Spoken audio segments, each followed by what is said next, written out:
Amateurs de bande dessinée, de gognos et de mauvaise foi, bienvenue à l'épisode 1 de la 4e saison de Égal RG2, votre rendez-vous hebdomadaire estival de BD sur CKRL, car qui dit été dit BD. Mon nom est François Anger, je suis autour de la table avec toute l'équipe habituelle de Égal RG2 depuis 4 saisons, donc j'ai avec moi Alex Drouin. Salut! Qui est notre recrue. Oui. Olivier Morissette. Bonsoir! Guillaume Plante. Salut tout le monde! Tania Beaumont. Allô! Et François Jean. Salut! Alors, toute l'équipe est là. Et voilà, premier épisode de la 4e saison de Égal RG2. Qu'est-ce que c'est Égal RG2? Bien, c'est une émission qui a commencé il y a 4 ans, donc, sur CKRL. À l'époque, pendant tout l'été, on a analysé au complet l'œuvre de RG, tous les albums de Tintin. On les a analysés de façon tintino-ludique, comme on se plaît à dire. Il y a 2 saisons, on a fait le meilleur et le pire album de toutes les plus grandes séries de l'histoire de la bande dessinée. L'an dernier, c'était le combat des genres. On a pris tous les genres de la bande dessinée. On a fait un combat. Chaque membre de l'équipe avait un album à défendre à chaque semaine. Et là, cette année, ce qu'on fait, c'est on revient un peu à nos vieilles amours. On mélange un peu tout ce qu'on a fait depuis le début de cette émission-là. Cette année, c'est à la recherche du Tintin perdu. C'est le thème donc de l'émission de cette saison. On voulait justifier qu'on s'appelait encore E égale RG2, ouais, sinon on se perdait un peu. Là. Ouais. Les ayants droit voulaient pas qu'on continue. Donc, pourquoi à la recherche du Tintin perdu? Parce quand même, c'est pour une cause noble. C'est pas seulement pour le plaisir. Non, parce que ceux qui écoutent l'émission depuis le début savent que E égale RG2, en fait, c'est une émission qui est en partenariat avec la chaire de recherche en études tintino-ludiques de l'Université du Québec à Beauceville. Et si vous avez un peu suivi les nouvelles dans les derniers mois, vous savez qu'à Beauceville, récemment, il y a eu les inondations qui ont beaucoup qui ont affecté toute la Beauce. Mm-hmm. Et il y a quelques mois aussi, il y a eu un incendie dans un dépôt de pneus usagés à Beauceville. Et comble de malheur, l'université est située à côté du dépôt de pneus en zone inondable. Un jet de pierre. Oui, vraiment, là. Ils ont un mur mitoyen. Ouais. C'est ça. Fait que la combinaison du feu et de l'inondation a fait que l'institut est complètement stimé. Oui, complètement. Donc, il n'y a plus rien. Et en fait, ce qui a pas brûlé, dans le fond, dans l'incendie du dépôt de pneus, ça a été inondé. Donc, il n'y a plus rien. On a tout perdu, nos Tintins. On a perdu tous nos albums de Tintin. Il y avait des pièces de collection, comme il y avait une 2e édition en très bon état de Tintin des Picaros. On avait aussi... Picaros. Oui, Picaros. Picaros. Et on avait également une cassette VHS de Tintin, le mystère de la Toison d'Or. Ben oui. Qu'on avait enregistré à Radio-Canada. Donc, on n'a plus aucun album de Tintin. Donc là, on se retrouve un peu... Pris au dépôt. Tintin-less. Alors, qu'est-ce qu'on fait? On a réussi à sauvegarder une trentaine d'albums, une trentaine de BD. Et donc, ce qu'on va faire, c'est comme un peu Tintin est un peu à l'origine de tout en bande dessinée, ou presque. On va essayer de trouver Tintin dans ces bandes dessinées-là. On va essayer, donc on va les analyser de façon tintino-ludique. Et en deuxième partie d'émission, on va donc essayer de trouver par je veux dire des métriques, là, c'est anglais, là. Des savants calculs mathématiques. Oui, combien de Tintin équivaut les bandes dessinées dont on va vous parler. Donc peut-être qu'on va trouver Tintin, peut-être que ça va être un échec total, peut-être que certaines semaines ça va être mieux que d'autres, mais en tout cas on va faire de notre mieux pour trouver Tintin dans une quinzaine de bandes dessinées, là. J'espère que ce sera pas un échec total, parce que sinon la saison va être longue pas mal. Oui, ça se pourrait. Ouais. Mais je pense qu'on part quand même sur des bonnes bases. On a lu Tintin. Oui. C'est une bonne base. On va écouter une chanson, mais tout juste avant, on va... si vous voulez réagir en direct à l'émission, vous avez plusieurs façons de le faire. Vous pouvez le faire sur notre page Facebook, qui est le facebook.com/RG-CKRL, H-E-R-G-E, CKRL, et également sur Twitter, si vous Si vous avez Twitter, si vous êtes peut-être un conspirationniste comme tous les gens qui sont sur Twitter, alors écrivez-nous sur le hashtag MatraqueMolle. Et pourquoi MatraqueMolle? Bien, restez à l'écoute. Je ne vais pas divulgacher, mais on va vous expliquer ça tout à l'heure. Donc, hashtag MatraqueMolle et même Instagram, hashtag MatraqueMolle, ça fonctionne aussi. Il y en a quelques-unes. Ouais, ben des fois on se surprend, là. On retrouve des gens qui utilisent le hashtag. On a acheté le plugin Instagram pour ce hashtag-là. Alors voilà, on va écouter une chanson et j'ai même pas dit de quoi on parlait ce soir. Ce soir, on retourne au début là, de la bande dessinée américaine, des comic strips. C'est le Fantôme. Et une chance que tu l'as dit parce que sinon il y avait aucun lien avec la chanson qu'on allait entendre. Oui, parce qu'il y a quand même un pas pire lien. Donc voilà, on parle du Fantôme et qu'est-ce qu'on écoute, Tania? Le Feu groupe Hôtel Morphée avec la chanson qui s'appelle Des histoires de fantômes.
Hôtel Morphée sur CKRL. Vous écoutez l'émission E égale RG2.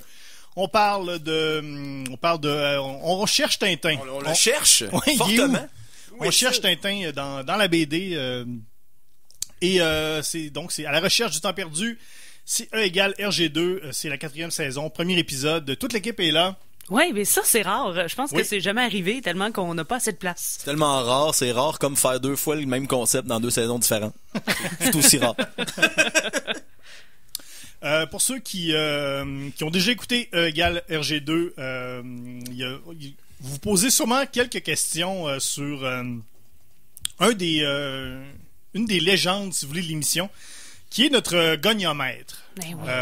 Nous, depuis l'album de Tintin, Tintin et le Lotus Bleu, qui est en fait le Lotus Bleu, il n'y a pas de Tintin avant, on a une fascination maladive pour un instrument qui s'appelle un goniomètre. Et Guillaume, j'aimerais que tu nous dises, à nos auditeurs, qu'est-ce qu'un goniomètre? Un goniomètre est un appareil qui sert exclusivement à mesurer des gonios. Oui, et comme on l'a dit avant la chanson, malheureusement, l'Université du Québec à Beauceville, complètement détruite, on a perdu notre goniomètre. Mais maudit. Ouais. Et là, on voulait en avoir un pour ce soir parce qu'on a besoin de calculer des choses à la fin de l'émission. On n'a pas notre goniomètre. On en a commandé un en ligne. Là, il n'est pas arrivé. Si je regarde ici sur le colis, sur le tracking, le suivi, avec le code de suivi, il est à Néo-Tokyo. Donc, même qui est dans le futur. C'est ça que je me disais. Donc, on devrait le recevoir peut-être d'une semaine à l'autre qu'on l'attend. ouais. On sait juste pas à quelle année on va le recevoir. On attend notre goniomètre. On espère l'avoir pour la semaine prochaine. Ouais. Ça serait bien le fun. On vous tient au courant.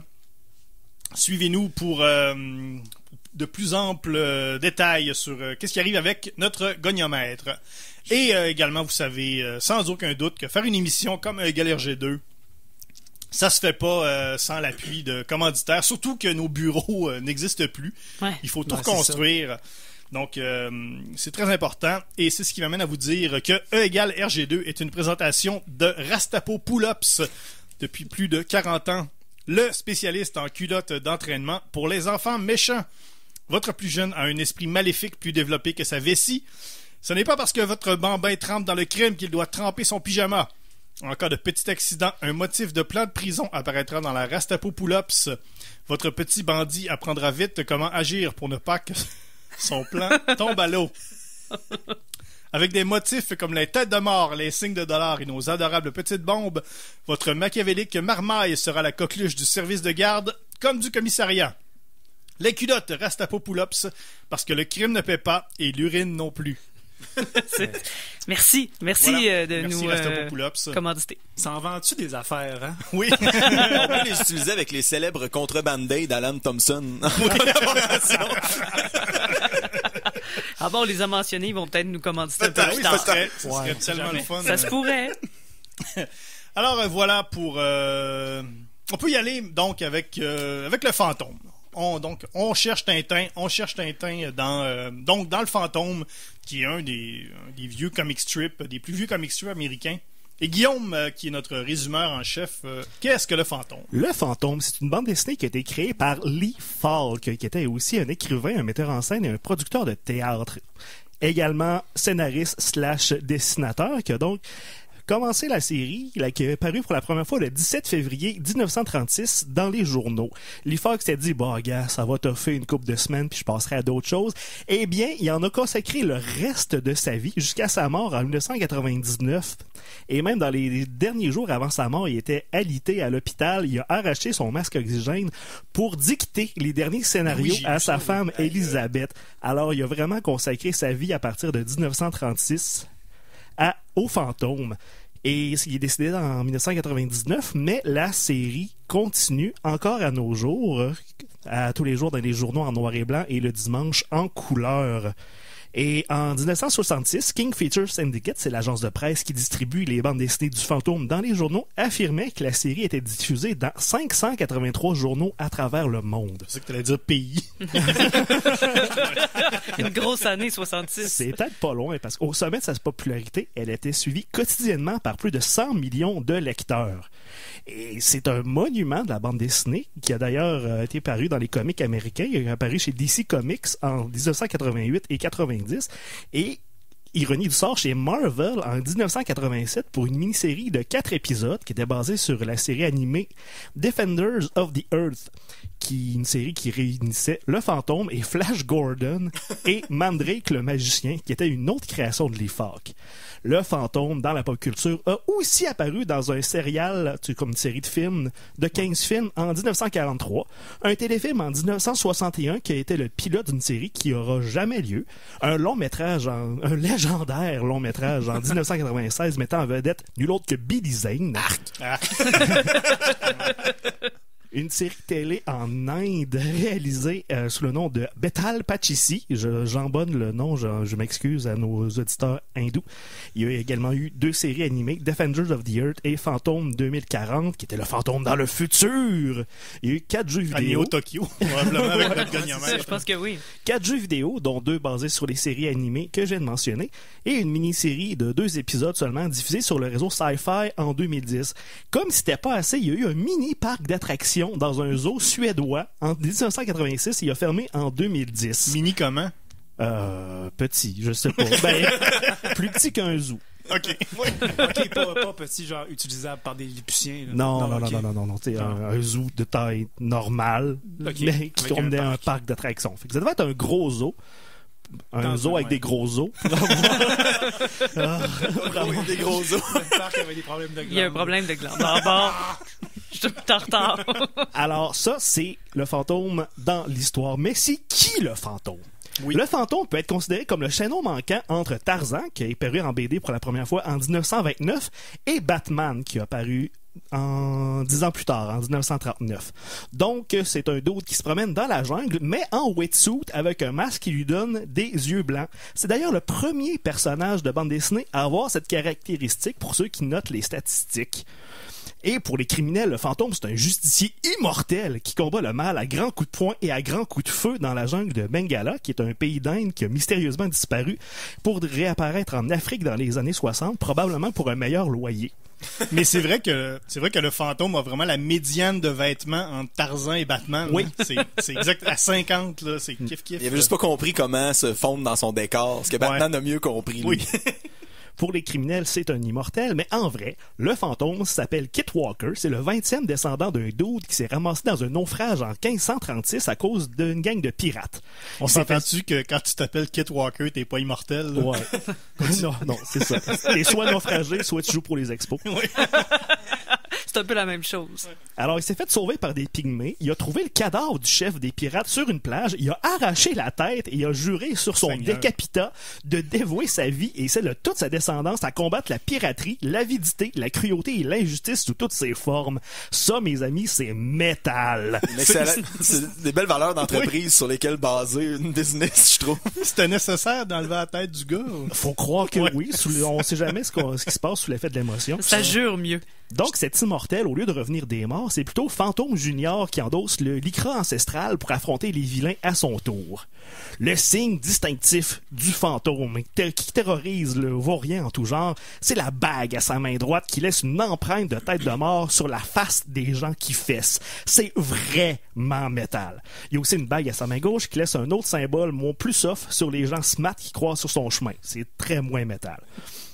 Donc, le fantôme principal, c'est Kit Walker qui a passé sa jeunesse avec sa mère cascadeuse, bien sûr, Ben oui. à Clarksville, au Missouri, la ville d'origine la plus dolle qu'un héros puisse avoir. Où est-ce qu'il a rencontré Diana Palmer, sa future épouse et demoiselle en détresse de prédilection.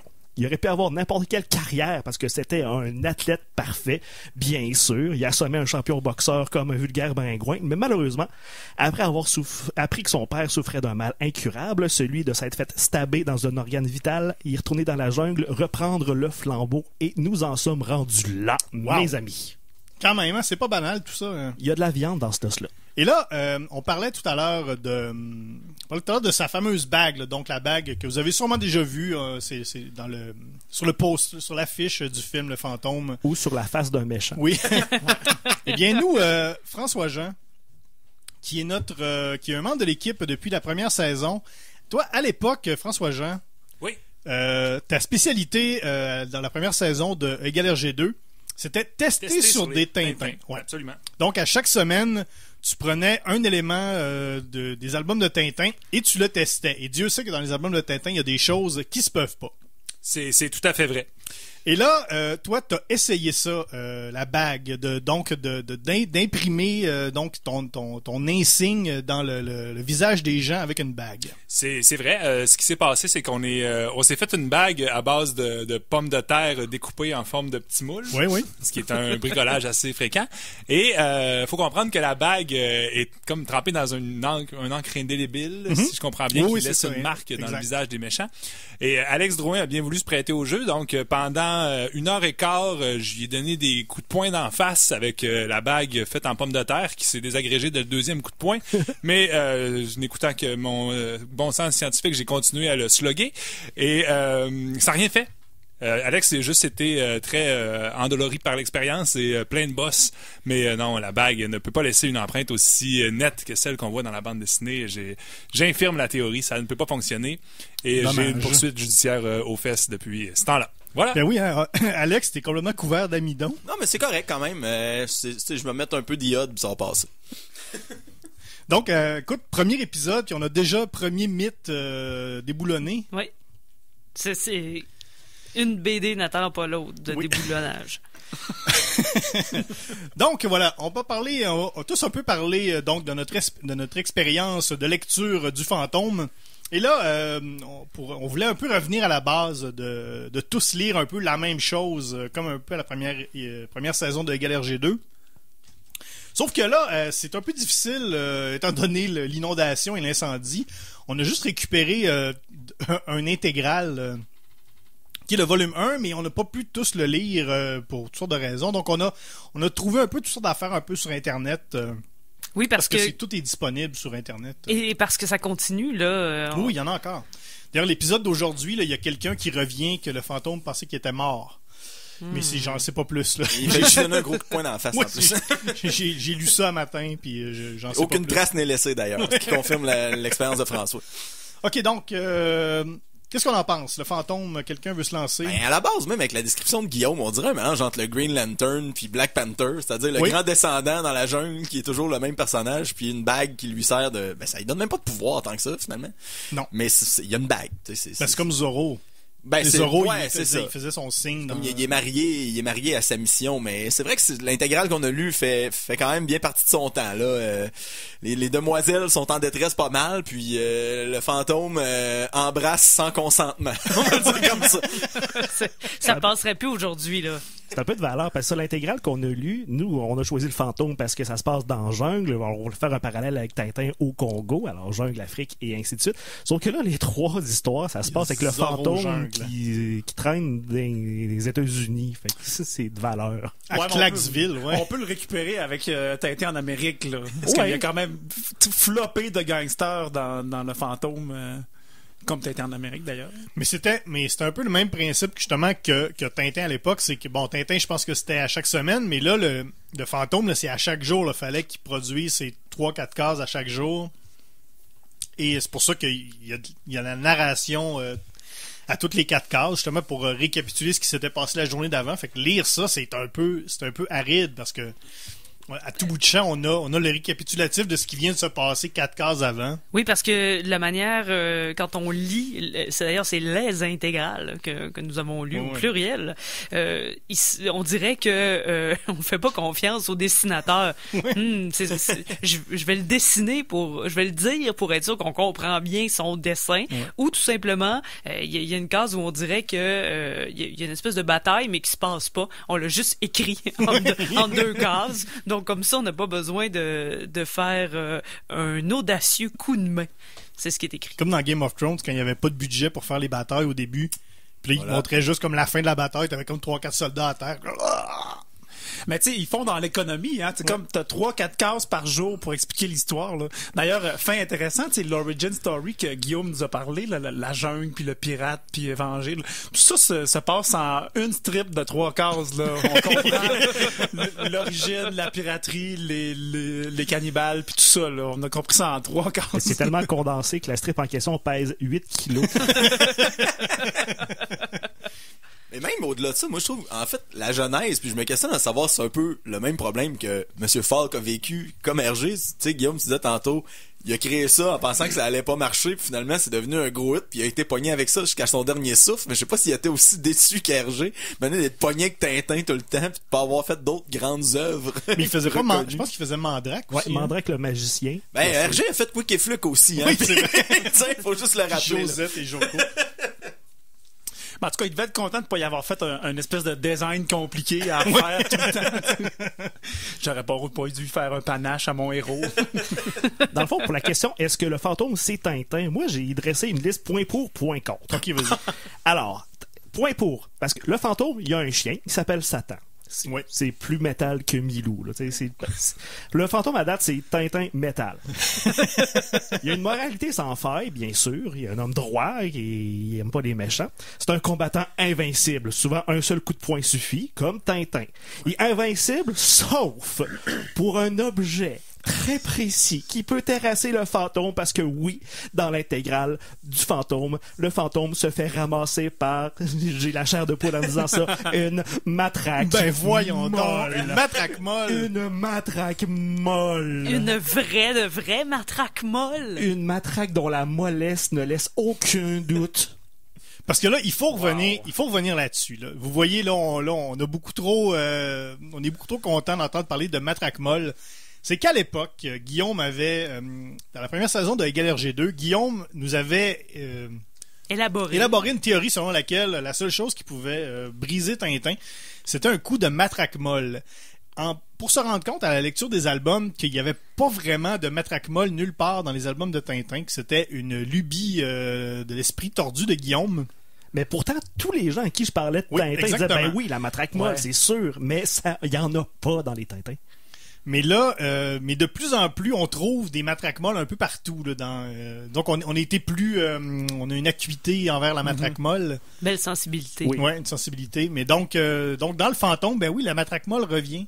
Oh, et c'est ce qui explique notre hashtag. Il y a pas juste la matraque molle qui revient. Là. Des gens en jouent avec des pistolets, un peu de chloroforme, des gens qui se font tabasser, terrasser en un coup de poing. Et on parle aussi, tu parlais de lien avec Tintin et le fantôme, on parle de ses poings et ses bras d'acier, qui n'est pas très loin de la théorie comme quoi Tintin c'est Wolverine, d'ailleurs. Oui. En fait, même à la limite, le fantôme puis Tintin, on pourrait dire que le fantôme c'est Tintin en moins alcoolique. Parce que Tintin, il y avait la théorie selon laquelle Tintin dit toujours qu'il prend jamais d'alcool, alors qu'on a des preuves comme quoi Tintin est pas mal tout le temps sa brosse. Ouais, l'aquavite, là. Servir les skis, là. Ouais. Ben oui, écoute, je trouve qu'on est de plus en plus proche d'un match parfait là, entre le fantôme et Tintin. Je trouve que non. Non, Le costume est ridicule. Tintin a pas l'air d'un héros. Le fantôme, oui. Et en plus, on verrait jamais de houppette en dessous de sa cagoule. Mais il y en a peut-être une. Ah, peut-être. Ben là, sur la couverture de nos intégraux. Pas une grosse houppette, c'est un... Ben oui, mais il y avait une capuche. Ouais, ça... Ouais. Ben, elle serait comme tapée, elle serait écrasée. Ça tape la houppette, la capuche. En plus, le fantôme, c'est un corps d'athlète. Il est fait de muscles. Tintin, il est rabougri. Il est puissant, il est fort, il est fait de laine. Il a pas l'air d'un gars qui peut te démolir. Le fantôme, oui. Un gros point contre le fantôme égale Tintin. Le fantôme frenchouille vraiment trop. Ouais. Souvent sans consentement. Ça n'a pas de bon sens. My God. Mais ça, il y a trop d'affaires à dire là-dessus. Là, on peut pas... J'en ai un char puis une belle... Tania a des choses à dire là-dessus. Ouais. Mais c'est ça, on peut pas en parler là parce que là, on a trop à dire. On va avoir une publicité et on va avoir également une chanson. On va écouter... Qu'est-ce qu'on écoute, Tania, en deuxième...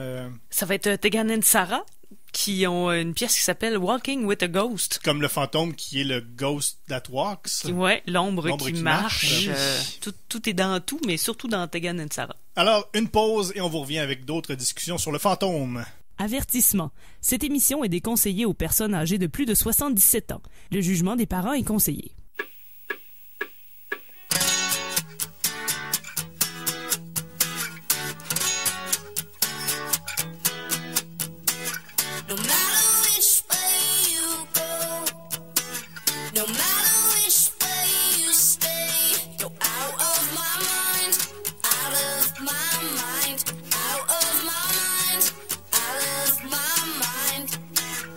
I was spoken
Tegan and Sarah avec Walking with a Ghost sur CKRL. Vous écoutez l'émission E égale RG2. Votre rendez-vous estival de bande dessinée sur CKRL. On cherche Tintin. Ben oui. On cherche Tintin pendant tout l'été. Parce que on le dit jamais assez, mais quoi de mieux pendant un été comme on a en ce moment que de rester à l'intérieur à lire de la bande dessinée? Je pense que c'est la meilleure chose à faire l'été. Ben, ça fait longtemps qu'on le dit, et là, pour une fois, ça marche. C'est toi, tu dis tu dis le G dans longtemps, toi. Dans longtemps. Longtemps. Des fois, oui, des fois, non. Long temps. Avant de commencer, quelques petits trucs. Je tiens à saluer un auditeur en particulier. Je salue tout le monde là. Salut. Je veux pas. Mais on a un auditeur français qui nous écoute en direct, un gars qui nous suit, qui nous écrit à l'occasion sur notre page Facebook. Il est 1h du matin là. Oui, fait qu'on salue Lionel qui nous écoute en direct en France. Donc salut Lionel, et puis on espère que tu apprécies ce premier épisode de la saison 4. Et pour ceux qui voudraient réécouter tous les épisodes de nos 3 saisons, c'est disponible sur tous les Plateforme, toutes les plateformes. Vite avant qu'iTunes n'existe plus. Oui, vite. Déjà qu'on a perdu Google Play. Donc c'est disponible sur iTunes ou Apple Podcast, comme il faudra l'appeler dorénavant. Ouais, parce que là, en tout cas, moi je suis bien perdu sans et tout. Et Google Play, mais ça existe encore là. C'est juste que ça va être 3. En tout cas, peu importe. On a notre site web là, même à le prix. Ouais. Et Google également, c'est disponible en podcast. Notre site web également, erg2.com. Il n'y a pas de égal. Non, il n'y en a pas d'égal. C'est tannant. Pas encore. Donc voilà, vous pouvez tout retrouver nos 3 saisons, tous les archives de Égal RG2. Ça vous aide à comprendre des choses qu'on dit. Exactement. Ça peut pas nuire en tout cas. Ouais. Donc voilà, on cherche Tintin, on est à la recherche du Tintin perdu en raison d'une inondation / incendie dans une université en Beauce. Et on cherche Tintin ce soir dans Le Fantôme. On en a beaucoup parlé en première partie d'émission. Là, on va aller un peu dans les détails. Il y a des choses quand même. Ça commence un peu bizarrement le Fantôme. La première case de la première histoire du Fantôme, c'est Diana Palmer qui est sa future copine. Ça commence, c'est elle qui se bat, qui prend des cours de boxe. Donc, ça présage une série où la femme sera mise en valeur avec toutes ses capacités et avec toutes ses possibilités. Et ça prend ça prend un tournant complètement inattendu. Le mot qu'on cherche, c'est non. Inattendu, vraiment, pour l'époque, pas tant que ça. En fait, le fait qu'elle se batte, c'est ça qui est inattendu au début. Mais c'est quand même drôle que c'est vraiment la première case de la première histoire. Et Diana, quelques cases plus loin, devient moi qui défends la fille. Moi qui défends la femme dans la bande dessinée et depuis 4 saisons, l'orphelin, et au sein de cette équipe d'ailleurs, je défends la femme aussi. J'étais tellement heureuse de voir Diana, qui a vécu 1 an et demi, 2 ans dans la jungle avec les tigres, les requins, qui apprend à se battre de la boxe, et quelle a été ma déception de voir que par la suite, elle se fait kidnapper à tous les 2 pages. Mais c'est une scène magique parce que Diana, elle frappe un pirate avec d'une bonne droite et la case d'après est ficelée. Le pirate est debout, il est bien correct. Il est inefficace. Et d'ailleurs, en comparatif de Tintin, ça va avoir l'air horrible ce que je vais dire là, mais dans Le Fantôme, il y a un peu trop de femmes. Bon, comparé à Tintin, pour vrai, c'est horrible là, ce que je dis. Tu veux t'en aller là, Alex? Non, mais c'est vrai qu'il y en a trop comparé à Tintin. J'en ai compté 3.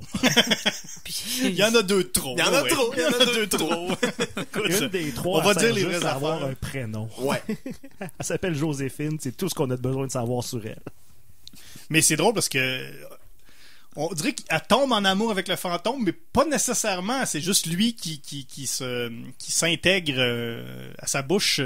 Tout à fait, sans lui demander. Et d'ailleurs, c'est juste moi qui a trouvé ça étrange que le fantôme, contrairement à tous les autres super-héros, il sort avec elle en étant le fantôme et elle connaît pas son identité secrète. Ouais. Mais lui, c'est le fantôme, puis c'est son chum, puis la famille de Diana Palmer est bien correcte avec ça de savoir qu'elle sort avec le fantôme et non pas kit chose. Oui, on pourrait dire d'ailleurs, la moyenne des super-héros pour être en civil enlèverait son suit en lycra. Le fantôme garde son kit mauve. En dessous d'un trench coat vert, un foulard, un chapeau et des verres fumés. Il est surhabillé. Et puis, c'est l'été dans BD, là. Pauvre petit homme, doit avoir chaud. Mais peut-être que ça respire, là. Il y a peut-être c'est 50% lycra, 50% lin. Il vient de la jungle. Lui, quand il est à New York, là, il a toujours froid un petit peu. Ouais. Il est bien content d'avoir 2 couches. Il va à New York. Non, c'est à Clarksville. Ah, mais il y a des grosses chaleurs là, au Missouri. Bienvenue à Clarksville, population ta humide. Face, claque. Mais on est vraiment là justement dans l'histoire de, tu sais, c'est vraiment les histoires de ces héros là d'époque là, c'est tout le temps des pirates généralement de provenance étrangère avec des stéréotypes gros comme le bras. Des orientaux. Oui. Il n'y a pas de spécificité. Mais je me demande, je sais qu'à l'époque là, on avait moins de choix, mais de lire ça aujourd'hui, c'est vraiment sans intérêt, je vais le dire comme ça. Ouais. C'est spécial. J'ai pas particulièrement aimé ça pour vrai, lire les intégrales du fantôme. Je trouvais pas qu'il y a grand chose qui se passait, l'histoire allait dans tous les sens. Je sais que c'est un strip quotidien là, mais c'était très mince, hein. Mais puis le héros toujours sans faire, sans reproche et sans faille, il gagne toujours là. Fait que ça on pourrait donner un point de plus pour le rapprochement de Tintin avec ça. Là. Sauf quand il y a une matraque molle. Mais je pense que l'intérêt, je pense pour ces strips là.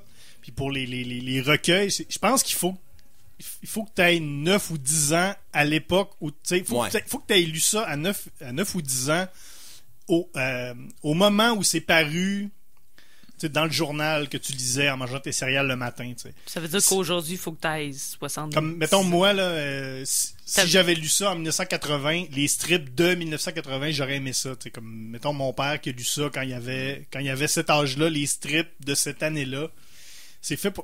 Donc, relire ça pour nous, aujourd'hui, c'est un peu aride. Mais on sent dans le dessin l'urgence d'en produire beaucoup, parce que c'est vraiment pas détaillé, pis c'est pas si beau que ça, là.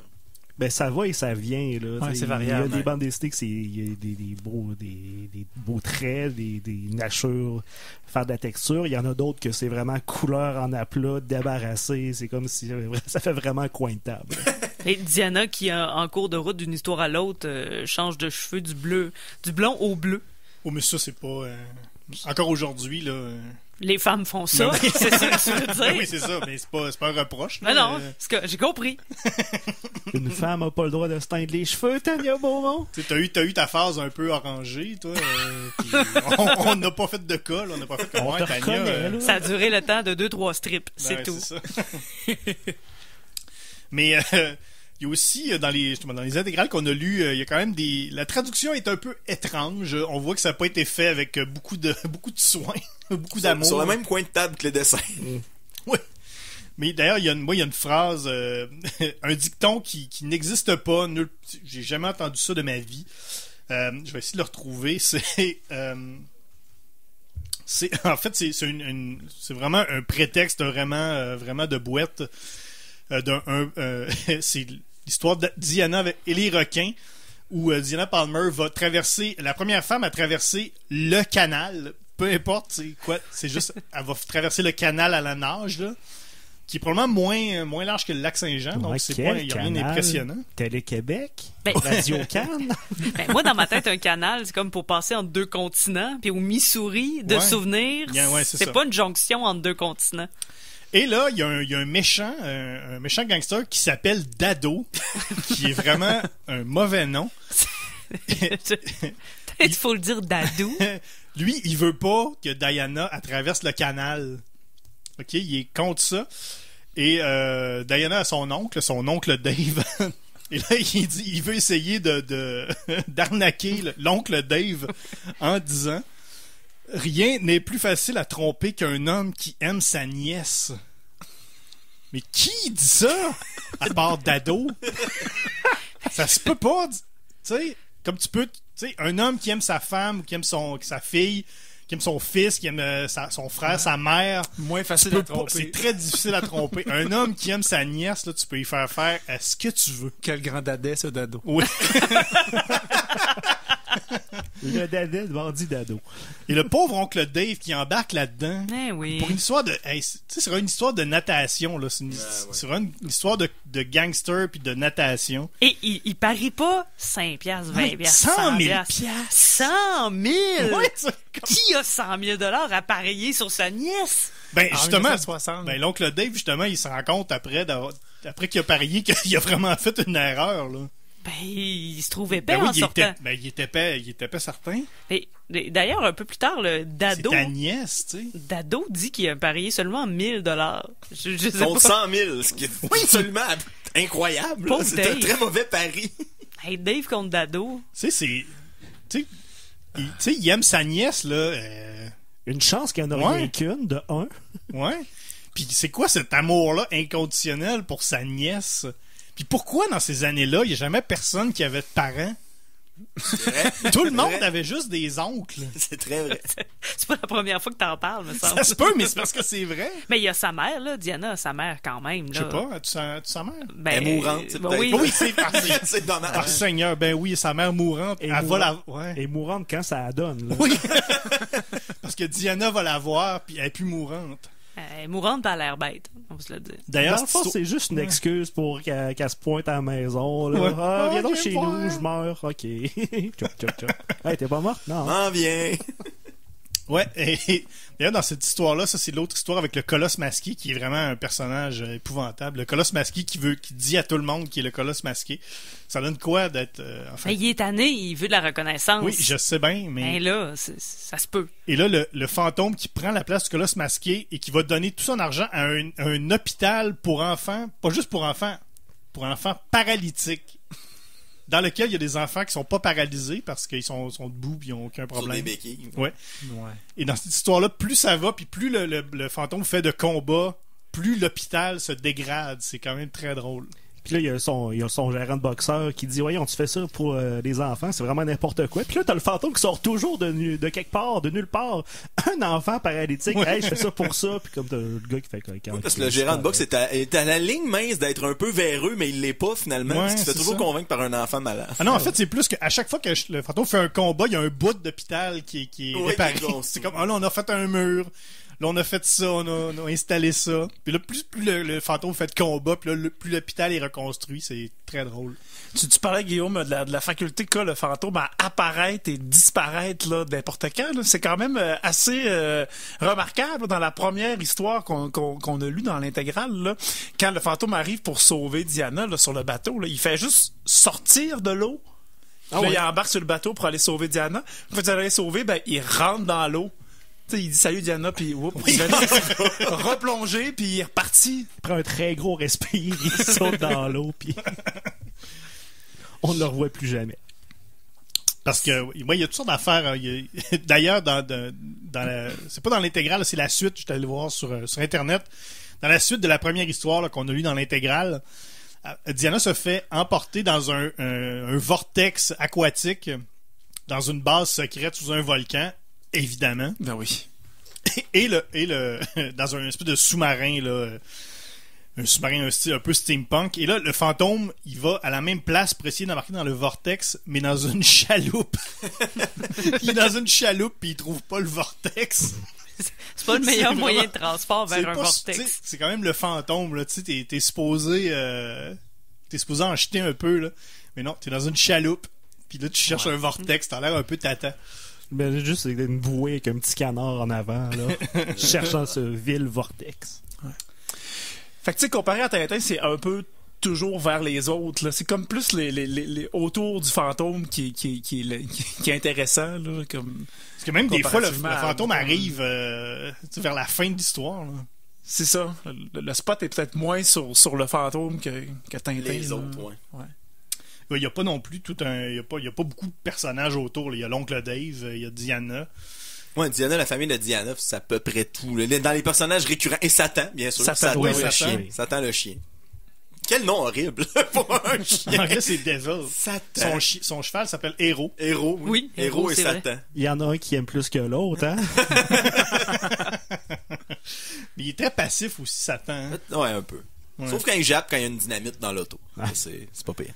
D'ailleurs, c'est quoi, il y a un passage où Diana dit « Satan va veiller sur moi ». Oui, Satan va veiller sur moi. Hors contexte, là, ça fait autant de sens que quelqu'un qui écoute Égal RG2 pour la première fois aujourd'hui. Bon, là, il faut trouver combien de Tintin vaut le fantôme. Parce qu'on l'a dit au début de l'émission, on a perdu notre goniomètre. D'habitude, on calcule en gonio. Là, on a perdu notre goniomètre. Donc, il faut tout transférer en Tintin. Pour ceux qui s'intéressent, là, un gonio, c'est 1.3 Tintin. Donc, on va tout remettre ça en Tintin. Donc, il faut, ça nous prend des statistiques. Ça nous prend quelque chose. Donc, je vais vous poser quelques questions. Ça va être un peu comme un récapitulatif. Le meilleur parallèle avec Tintin pour un paquet de critères. Un paquet de critères, voilà. Alors, le meilleur Tintin, donc le héros courageux, invincible, bon, je pense que... C'est pas mal le fantôme. C'est pas mal le fantôme. Ouais. Ça va toujours prêt à régler un problème avec un bon coup de poing. Oui. Comme Tintin. Le meilleur Haddock, est-ce qu'il y a ça? Un mentor, un colérique? Moi, je mettrais Oncle Dave. Tu sais, Capitaine Haddock, c'est l'acolyte qui aime trop l'alcool. Oncle Dave, c'est un acolyte qui aime trop sa nièce. Mais il y a gambler. Les paris. C'est ça. Ben, moi, là, j'irais mettre Diana Palmer comme meilleure Haddock parce qu'elle a l'air de rien là dans ses bons moments, mais elle est vraiment chiante. Au début de la première histoire, il y a Paul, entre autres, qui l'aime tout simplement et il mange la claque là. Elle fait juste le traiter de paresseux à les 2 phrases. Et un peu plus tard, quand le fantôme vient expliquer pourquoi il fait de la boxe, elle veut rien savoir. Moi, je la trouve chiante, Diana. Je la mettrais quasiment meilleure Haddock. Excellent point. Mais semble-t-il que Paul, au départ, ça devait être lui le fantôme. Mais en cours de route... il était trop paresseux. Trop paresseux à abandonner. Ils nous l'ont clairement indiqué. Ouais, l'auteur a décidé qu'il est trop paresseux, je vais changer mon histoire. Mais au départ de ce que j'ai lu, ça devait être lui. Là. Ça devait être le fantôme déguisé, un peu comme Batman et Bruce Wayne. Trop large pour garder une trame narrative. Le meilleur tournesol, un personnage scientifique, un peu crackpot, un peu... Ils sont pas récurrents, il y a des professeurs. Moi, j'aurais mis le colosse masqué. Parce qu'il est tout le temps en train, tu sais, non, je sais pas. Il est comme gossant, puis tu sais, tournesol, des fois, il peut être... Moi, côté scientifique, j'ai noté le Dr. Wayne, le Dr. Nelson et le professeur James. Donc, je pense dans l'univers du fantôme, pour être dans les sciences, t'as juste besoin d'un prénom. Oui, qui peut être également une autre famille. Ouais, Dr. Owens aussi, dans la première histoire. Ah, possible. Ouais, celui qui se vire de bord puis qui trahit Diana. Oui. Meilleur Milou. Satan. Ou Héros. Ou Héros. Héros est blanc. On le voit pas beaucoup. Héros, il est pas là dans les histoires. Non. On sait qu'on peut toujours se fier sur Satan. C'est ça. La meilleure Castafiore, donc le personnage qui a une relation amoureuse. Moi, je mettrais Oncle Dave, là. Ouais. Parce que, tu sais... Ouais, tu flippes ça, toi. Ben oui, parce que... je vais plus loin, moi. Parce que il y a une drôle de relation. Il aime tellement sa nièce qu'il parie 100 000 $. Tu sais, c'est la relation qui est pas claire, là. Moi, il vit là aussi. Il vit avec sa mère. Ça, c'est bizarre, là, la mère qui vit avec son frère. Tu sais, il met 100 000 $ sur sa nièce. Il l'aime comme... Tu sais, quel genre d'amour que c'est. Ben, c'est pour ça que je le mettrais meilleur Castafiore. D'ailleurs, la mère est tellement plus vieille que l'oncle. Mais puis on ne sait pas si c'est de la même famille. C'est peut-être du côté du père aussi. C'est peut-être son beau-frère. On ne sait pas ça. Les meilleurs Dupont. Est-ce qu'il y a ça, les personnages un peu clowns? Ben, quoi que le fantôme est très bon pour se déguiser, là. Oui, petit kit vert, là. Ben, tous les personnages qui viennent avec le méchant oriental là, sont tous en bobette puis en turban. Monsieur Singh, oui. Oui, mais tous ceux qui travaillent pour Singh sont tous en bobette puis sont tous en chest tout le temps. Peu importe, ils font une mission en chest la nuit. Je sais pas pourquoi. Moi, ça m'a fait rire, donc ce serait meilleur Dupont de mon côté. Sinon, Dado puis l'autre cocon que j'ai oublié le nom. Pour vrai, j'ai zéro noté son nom. Je sais même pas s'il y en avait un.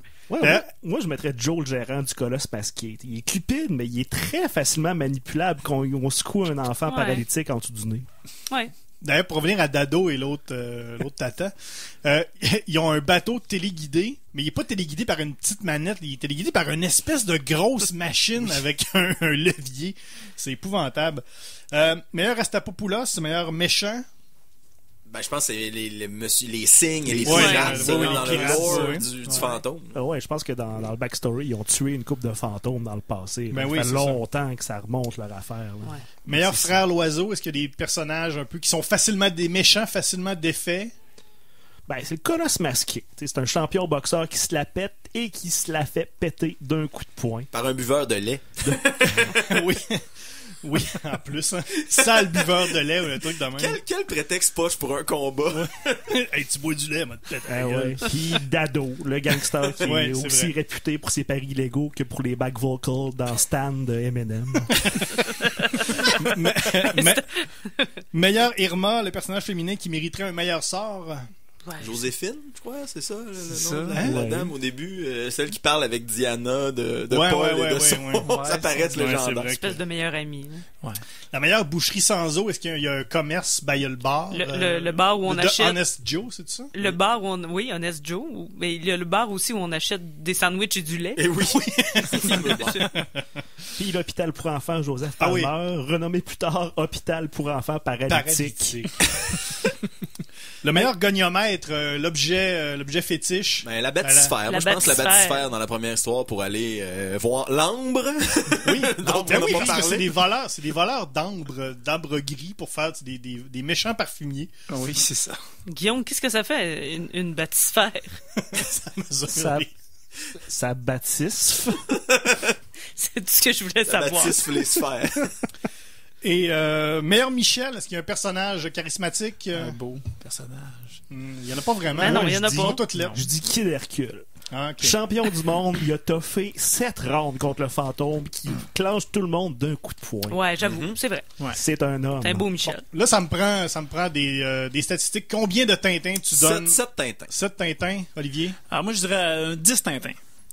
Guillaume? Moi, j'avais donné 7 Tintins, mais j'ajouterais 1.5 à cause de la matraque molle. Donc 8.5 Tintins. Tania? Ben, moi, je vais faire un pari. Je vais faire 100 000 Tintins. Wow! Moi, je donne 6 Tintins. Alors, voilà, bon, ça c'est on a réglé le cas du fantôme. On a trouvé un peu Tintin dans le fantôme. Là, on va avoir, la semaine prochaine, on va avoir Magasin Général. Revenez-nous donc mardi prochain pour un autre Galère G2 sur À la recherche du Tintin perdu. Mais c'est quoi le taux total de Tintin? Je sais pas, je l'ai pas calculé. On a plus de temps. On met ça sur la page Facebook Galère G2 RGCKRL. Allez voir ça. Oui, puis il est resté parce qu'il y a une nouvelle émission après nous, c'est tout nouveau. On parle de jeux d'évasion avec Wow. Jessica Leb et Marc Raymond. Alors, on se voit la semaine prochaine. Bye. Bye.